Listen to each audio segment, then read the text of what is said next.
Shannon, from the last drive of the first half through the end, 6 or 7, you guys score on them. The other one, you're at the 20 and got a chance to just, what did you like from basically the end of the first half to the end of the game about what the offense was able to do?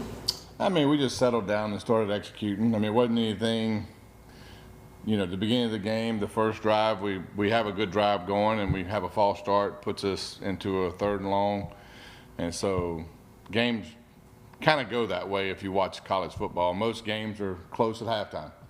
I don't know how much college football that everybody watches, but I sit at the hotel and watch, and most games are close at halftime.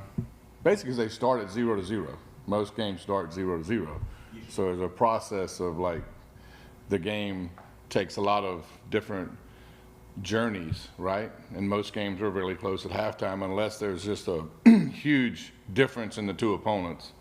Most conference games there isn't, so halftimes are typically 10-7, 14-10, somewhere around there. And then if one team starts, doing things a certain way better, then it kind of goes from there. The field position was huge. Second half, we played on a short field. That's when games get the way they did. When both teams are driving the whole field, typically the game's going to be like the first half. So I don't know if that answers your question, but. With SMU's defense, one kind of weird thing I noticed is that they're second to last in the nation in passing yards allowed per game, but also have 12 interceptions. I guess, what does that say about their defense? I don't know. It's a good question. I mean, they've played some teams that throw the ball a lot. I think that's part of it. They've been in some shootouts.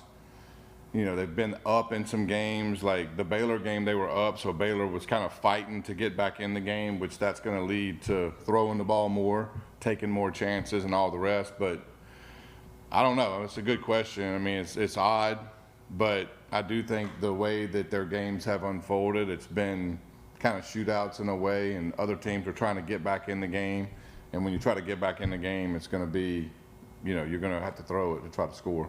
And then I was looking at the breakdown of running directions over the last couple of years, and this year you guys are running up between the tackles a little bit more than you have in the last couple seasons. I guess just I asked Mario the same question, but I guess what kind of goes into the decision making on the running strategy, I guess? I mean, nothing. I mean, we try to put together a plan to attack the defense. When you say running up the middle, you do understand that when you're in the shotgun and even when you hand outside zone, it's going to be a B gap run or A gap run like 90-something% of the time with every team across the nation. We do understand that, right? And so the amount of times the ball gets outside the tackle when you're a shotgun team everywhere in the nation is not very high. Or do we understand that? We do. Okay, so with that being the way it is, we probably ran outside zone half the time Saturday. But where does the ball go? It probably goes B gap or A gap. Why? Well, the ball's getting handed here. The O-line's here. So the fact that it has to go all the way around the tackle on outside zone, it's probably not going to happen unless the defense gets out of gap, which they did a couple times. And so I'm 100% good with the ball hitting the A-B gap. I mean, it's just, I don't understand the infatuation of, how do you want me to get the ball outside with the running back? It's a question to you. How do you want me to do it? How about the offensive? You want me to run option? Maybe. Okay, I'll run option with Carson. That's smart. Genius. Toss sweep. You can run a toss sweep from underneath. Yeah, we'll go underneath. How does that impact the defense, though? What you're saying obviously makes total sense, but Does it? it does. Okay. But you've got A Just gap. wondering. I get asked that question a lot, and I don't think it makes total sense, to be I honest with get you. asked nothing Okay. more than Yeah. this. But when you have A gap and B gap, how does that impact a defense trying to defend that? You still got to stretch. So it's where's the A gap go? So I would look at it, if people really want to find the answer and really ask questions, it's where does the A gap go? So if you're running outside zone, the A gap might start where you're at, but it might end up where you're at. It slides. Does that make sense?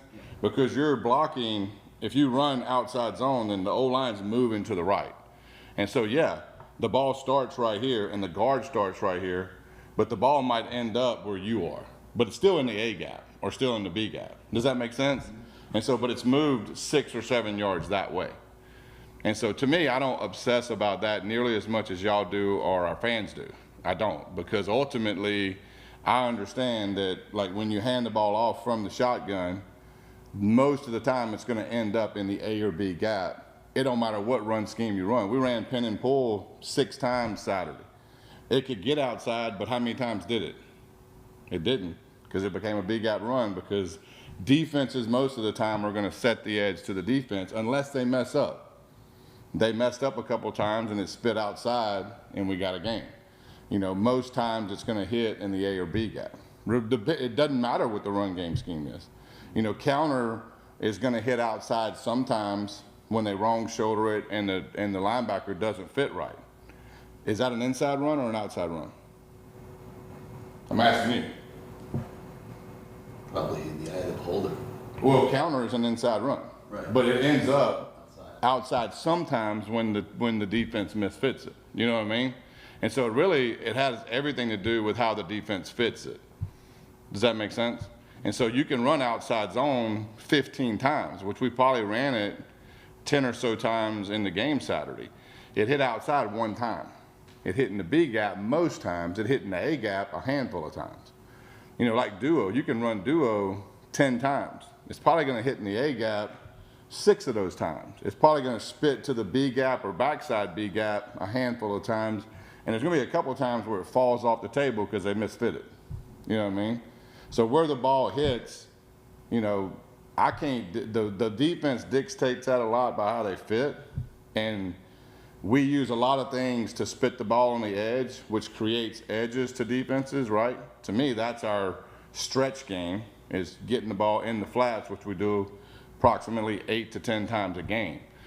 And so the question about the ball hitting up the middle, I mean, they can keep asking it and y'all can keep asking it, but I'm not going to change what we're doing, because what we're doing is how we want to play football and how really everybody does, you know? And so it's not much different than that, unless you're a quarterback run game team and you run power read or you run option, which we don't run that. I don't run those plays because our quarterbacks are pocket guys, they're throwers. We choose to play offense a different way. Now, if we switched our whole scheme to that, then we could run all those things that you see some people run that have quarterback run game people, but we're not that person. How much does personnel on the offensive line dictate scheme? You know, obviously if A lot. if linemen No doubt. can move or can't move, will determine how. We're big up front, and so we move people up front. And so the majority of what we do is inside zone run game, right? Some type of inside zone run game. Now, we do run outside zone, you know, probably half the time. It just depends on the game, it depends on the structure of the other team's defense. I'm not just going to run plays and take negative plays either, right? It has to be fit within the game plan and the scheme. But yeah, our identity is we're big, physical, strong people. And so I would say that I was very pleased with the way we ran the ball Saturday. Can we run it better? Absolutely, you know. But I thought Stanford's defense did a good job of keeping everything in front and really not giving up a lot of explosive plays. Even when the ball got out, they were layered well. They got the ball down, so they made us move the ball methodically through the field. Tony Johnson emerged on Saturday night. What does he bring to the offense for you? Great kid, just energy and playmaking ability. You saw it from the first play, and he's a guy that's weathered, you know, a couple games of not getting a lot of reps, and I just thought it was important to get him on the field. I mean, he's been doing great at practice. I have all the trust in the world with the kid to do the right thing, to block. I mean, he's an exceptional player, and I just felt like he needed to be on the field. For Jordan Lyle, obviously we know how much you've been battling to try to get on the field. For him to get a touchdown last game, Yeah, what great. did that do for him? Awesome. And that's what, you know, that's what he is. And he can make a guy miss in the hole, and it was in the B gap or C. It might have been in the C gap. There you go. It was a little wider run, so you can tell everybody that one was a little bit wider. But he did like make a guy miss and went and score, which he has the ability to do that. He's an awesome player, and you know, he's finally hitting his groove. Feel good. And with Carson, obviously, I know you said you weren't worried about him bouncing back, but what did you like about what he did last week? I thought he played a really good, efficient game. I mean, his completion percentage was really high. didn't put the ball in jeopardy. We had 0 turnovers, which is awesome. Our defense gave us a short field a handful of times, which is great. Special teams did the same. But I thought, he made some really, really good throws. He kept drives going. He kept a drive going with his feet, which I think is huge. We need more of that. And he managed the game really, really well. There was things that go unseen to the naked eye of him changing plays and changing points and changing protections that matter, that keep drives going, that take you out of negative plays. Sometimes repoint the run game, which pushes it, it widens the edge a little bit, which I think everybody is very happy to see. And so, but he does a good job of managing the game. He really does. And he was always in control, and I thought he played really, really well. Not just this Stanford game, but the whole season. Are you pleased with the explosiveness of the offense? Do you feel like there's more meat on the bone? I think there's more meat on the bone. I mean, at times we show it, With that being said, though, it has a lot to do with what they do. It's no different. I'm not trying to but it has a lot to do with what the defense does. It's no different in the run game. I mean, everybody can get infatuated with where the run game goes, but a lot of it has to do with how they fit. We're running outside zone, but hey, if they're going to set the edge and it's going to be a 3 technique there, the ball is probably going to bend back to the A gap. It's just the way it is. Now, if there's an A gap player in the open B gap, it's probably going to be B gap. And if the defensive end doesn't do his job, it's probably going to be a C gap play, right? It's no different than the pass game. I mean, defenses now, over the past 2 or 3 years, have kept the ball in front across the nation more. They've just made a concerted effort to have what we call a shelf to the defense. And so there's certain defenses you go into the game with and you kind of know. I knew going into that game that we probably wasn't going to have a lot of down the field throws. Just by the nature of how they play defense, they're going to keep the ball in front of them. And they switched their coverages up so much where you couldn't catch them in quarters and get a post or something. Because I don't know if you remember the catch that Tony made across the middle in the red zone. Well, in that set, typically they play quarters. So I was thinking that we could get the post on that set, but what did they do? They played single high. So they got good coaches too, and they game plan, and they see that there's certain situations that they're probably going to take the middle of the field away, and that's fine. I mean, there's nothing wrong with throwing it underneath and spitting it out to the flats, but we do have plays designed to go down the field in every game. And the fact is that sometimes it doesn't go down the field because of what the defense does. And so, no different than a couple games ago, you could argue that, the ball shouldn't have went down the field. Even though it did, it probably should have went to the flat. And so that's our job and Carson's job at quarterback to see that flow of the defense in the back end and spit it down. But it has a lot to do with what they do to be just direct. What challenges does SMU defense present? I think their D-line's really good. That both edge guys can rush the passer. They get some width. They play hard. The interior guys are heavy-handed, thick. They move. They twist. They don't just stay put. Linebackers have played a lot. People have thrown for a number of yards on them, but I think that's probably because they get tired of running it and getting nothing. You know what I mean?